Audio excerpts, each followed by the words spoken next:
एक बार कक्षा 10 की हिंदी शिक्षिका अपने छात्र को मुहावरे सिखा रही थी। तभी कक्षा एक मुहावरे पर आ पहुंची। धोबी का कुत्ता, न घर का न घाट का। इसका अर्थ किसी भी छात्र को समझ नहीं आ रहा था।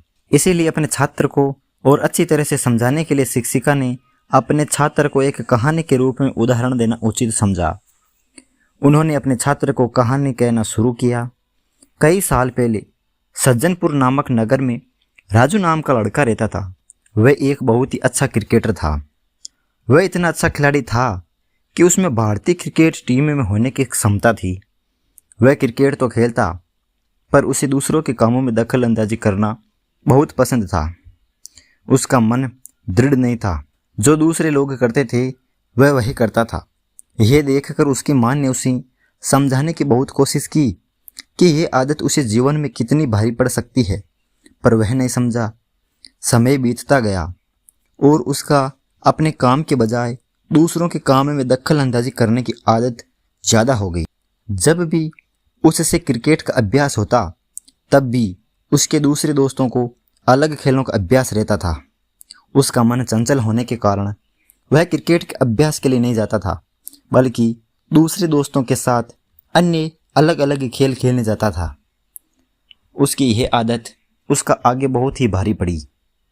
कुछ ही दिनों के बाद नगर में ऐलान किया गया, नगर में सभी खेलों के लिए एक चयन होगा, जिसमें जो भी चुना जाएगा उसे भारत के राष्ट्रीय दल में खेलने को मिल सकता है।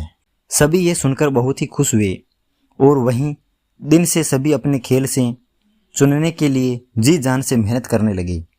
सभी के पास सिर्फ 2 दिन थे। राजू ने भी अपना अभ्यास शुरू किया, पर पिछले कुछ दिनों से अपने खेल के अभ्यास में जाने की बजाय दूसरों के खेल के अभ्यास में जाने के कारण उसने अपने शानदार फॉर्म खो दिया था। 2 दिन के बाद चयन का समय आया। राजू ने खूब कोशिश की, पर अभ्यास की कमी के कारण वह अपना शानदार प्रदर्शन नहीं दिखा पाया और उसका चयन नहीं हुआ। वह दूसरे खेलों में भी चयन नहीं हुआ, क्योंकि वे सब खेल उसे सिर्फ थोड़ा थोड़ा आते थे और किसी भी खेल में वह माहिर नहीं था, जिसके कारण वह कोई भी खेल में चयन नहीं हुआ। और उसके जो सभी दूसरे दोस्त थे उनका कोई न कोई खेल में चयन हो गया, क्योंकि वे दिन रात मेहनत करते थे। अंत में राजू को अपने सिर पर हाथ रखकर बैठना पड़ा और वह धोबी के कुत्ते की तरह बन गया, जो न घर का होता है न घाट का। इसी तरह इस कहानी के माध्यम से सभी बच्चों को इस मुहावरे का मतलब पता चल गया। शिक्षिका को अपने छात्रों को एक ही संदेश पहुंचाना था कि वे जीवन में जो कुछ भी करे सिर्फ उसी में ध्यान दे और दूसरों से विचलित न हो, वरना वे धोबी के कुत्ते की तरह बन जाएगा, जो न घर का और न घाट का होता है।